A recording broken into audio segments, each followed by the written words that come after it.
Violence in football.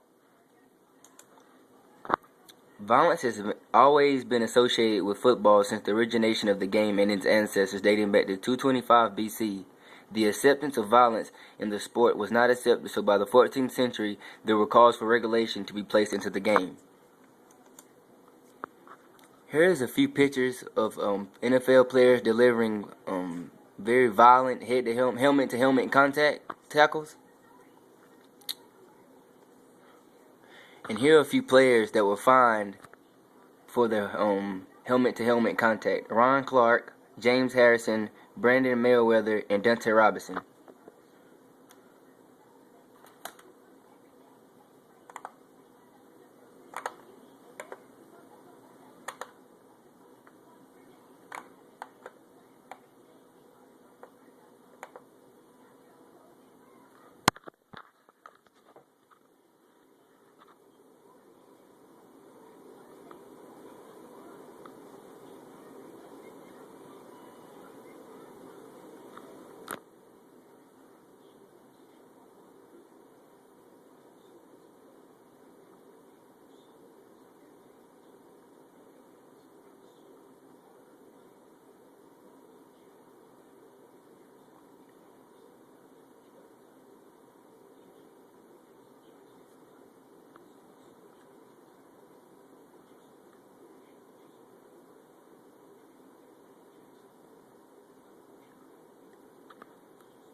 Many find it hard to agree with the rules and regulations dealing with helmet-to-helmet contact because violence and aggression is the nature of the game.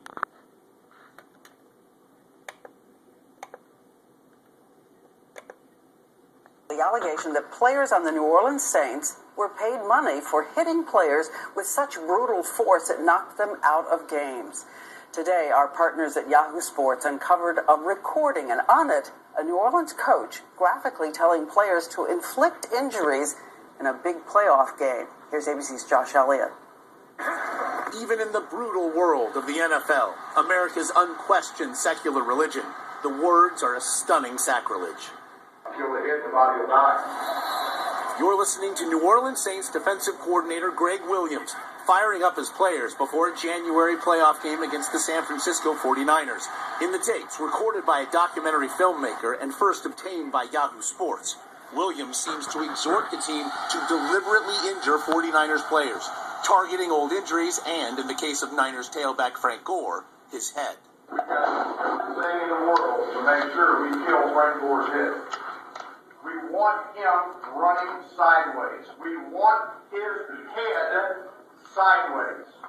But perhaps most troubling, a reference made to a bounty on driving San Francisco quarterback Alex Smith from the game, as Williams rubbed his thumb and fingers together, suggesting financial reward. We have Smith right there. Remember me. I got the first one.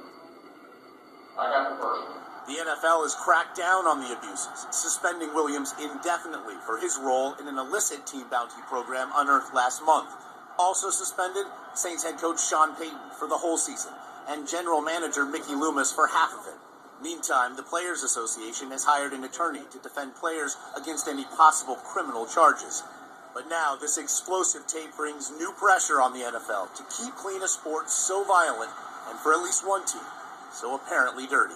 Here's why we care, and we want to know that there is at least some effort by the powers that be to ensure that these are not modern-day gladiators who are metaphorically being thrown to the lions.